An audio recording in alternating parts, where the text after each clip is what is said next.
So along those lines, Mufti Kamar brought up the point that we cannot change the law of the land here. We're living in the United States.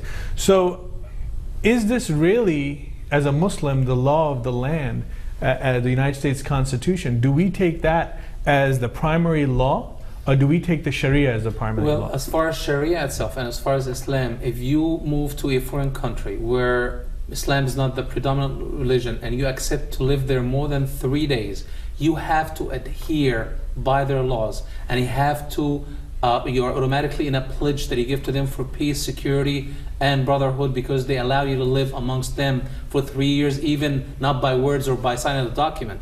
So when we live here, we have to adhere to the law of the land, but not to the limit that we do major sins. For example, I don't know what are the conditions as far as, let's say car insurance. Maybe it would be done differently in Islamic law, but if that's the way that I have to get a driver's license and I would have a car, I have to adhere to the law of the land. If the law of the land would tell me that, you know what, you have to believe in 3 gods, or you have to do something that would get into shirk, or you have to observe liquor, or something that would cause me on a constant basis to do major abomination, then it's not to change the law of America, it's to get out of America and live in a place where my religion more conducive to my religion than any other place. So essentially then, by that definition, a Muslim cannot live in another theocratic state. Well, it depends what kind of theocracy, because there are different kinds. So suppose there was a Christian state that existed today, yes, and they ran by Christian laws.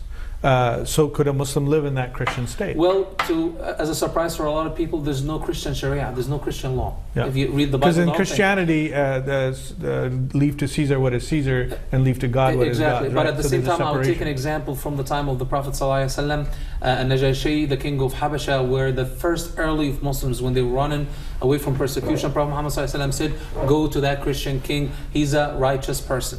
And they went there and he protected them, and even Prophet Muhammad ﷺ supplicated to Allah subhanahu wa ta'ala to grant him mercy after he passed away, even though he was not a Muslim. So there's nothing wrong with a Muslim living in a Jewish state, in a Christian state, in any other state, as long as the major fundamentals of his religion are not being attacked, or he's going to lose his deen.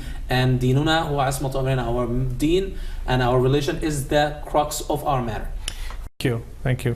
Imam Zayed, we'll quickly honor the question earlier about banking in the United States. You want to cover that quick, and we'll go to the other calls. Actually, especially the financial system in this country is so flexible and so versatile that you don't have to be involved in riba or anything haram.